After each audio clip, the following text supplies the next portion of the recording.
Hello, everybody. My name is Jen. I thought I should introduce myself since I'm talking about all these different topics. And you might be like, why should I even listen to her? Or who is she and why does she care? I am a mind body movement person. And what that means is I care deeply about the intersection of how we move and how movement impacts our brain. For the last 23 years, I've worked with clients in a variety of settings, helping them create more body awareness, helping them get stronger, helping them become more mobile. I've also worked with Navy officers in a variety of contexts, including teaching them aspects of mindfulness, teaching them how movement can regulate the nervous system, discussing stress, discussing sleep. In the midst of all of that, I wrote 4 books, one of which is coming out in April. And all of them have an underlying theme, and that theme is sensory input drives how we move. And what I mean by sensory input is you get input from a variety of places. All of your senses go into how you produce a movement. That includes your vision, what you hear. It also includes your proprioception, which is a really big influence on the movement that you produce. Your proprioception is your unconscious awareness of your body's sense in space. And it's happening all the time. It's what allows me to pet Aurora here while I interact with the camera without looking at where my hand is. Proprioception is driven by pressure, and that pressure comes in a lot of forms. She's licking my hand right now as I scratch her chin. So I can feel the sense of her tongue against my hand. I can also feel the sense of her fur against my fingers as I scratch her chin. I can feel the sense of my knees being bent. I can feel, if I put a little bit of focus on it, the sensation of my right fingers spreading a little bit. And this is all coming, so some of this is coming from external, the pressure on my skin, but some of it is coming from internal, the pressure that's occurring on my joints. It's based on how my limbs are bent and the pull of the tendons on my joints. Proprioception is something we take for granted, and it influences our body schema. And your body schema is your internal image of where you are in this moment. It's your you can think of it as your conscious awareness of you. It's what allows you to know how far you have to reach behind you before you actually reach the door. I have to reach pretty far. It's something that is developed through movement. And it's one of the things that can help you feel more secure as you move about your daily life. There's a direct correlation between movement and your mental health. And that's something else that I am deeply interested in. One of the things that influences chronic pain, for instance, is your trust in your body and your awareness of where you are in space, in addition, of course, to mechanical factors like what's going on inside. But sometimes, and this is always really curious, and I've worked with a number of people where this has been the case, sometimes there's really no reason for there to be a chronic ache or pain. And that chronic ache or pain can disappear with the right input. So again, all goes back to the input. And the input, again, a lot of times is movement.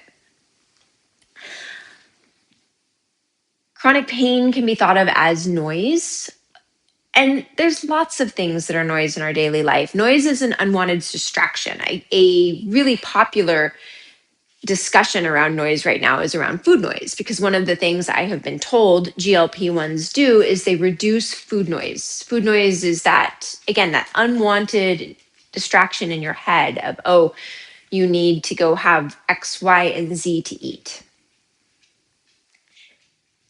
Mindfulness techniques can help reroute some of the noise, which is why things like practicing focused attention, and open monitoring, two very popular mindfulness techniques, can have such a profound impact on a person's overall sense of well-being. These things, mindfulness, can be practiced a lot of different ways. What I've found is one of the easiest entry points to mindfulness is movement. Having said that, some people use use movement as a distraction, as a way to dissociate from their internal experiences. There's something else a sense that you always have with you, and that is your interoception. You can think of that as your internal sense of what's happening inside of you. Sometimes that's noise. Sometimes that's like that impatience that you experience when you're a little on edge, that little bit of anxiety that you might experience. Sometimes that's an interoceptive experience, like a little like sense of discomfort or ache somewhere. That's an interoceptive experience. Sometimes it's not noise, like that little ache that you feel sometimes when you've been sitting too long. It's your body telling you, oh my goodness, you need to shift positions and you're going to feel so much better. That's the tricky thing about all of this stuff. Depending on what you want to do, sometimes it's noise, sometimes it's not. One final piece of consideration is the way we move is driven by a number of factors, but you can consciously think about how you move. So that's top-down processing. That's me saying, okay, I'm going to consciously reach over to Aurora and I'm going to scratch her. I'm going to itch her. That's top-down processing. Bottoms-up processing would be letting the input from my environment dictate what I do next. So that could be something like if I suddenly had to stop her from grabbing the pen as she so desperately wants to chew, me moving my hand quite quickly to prevent her, to create a barrier between her and the pen. I didn't think about it, I just did it. Both are valuable. Many times, as with a lot of this stuff, there's a spectrum, and people might be more used to doing top-down processing, and so they might need to develop their bottoms-up processing a little bit more. I see this a lot with movement teachers, particularly Pilates and yoga teachers.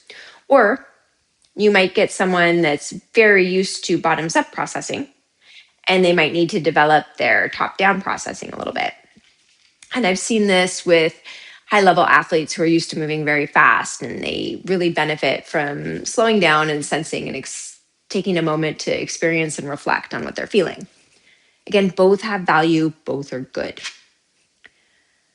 So that was a very long introduction, but I hope you found that useful, and I hope you got a better sense of the framework from which I work. As I said, I dive deep into the research with all of this quite regularly. I am really passionate about it. And what's a little bit unusual in the way I approach things is not only do I read about it and write about it, I also practice it. I have a very robust movement practice myself.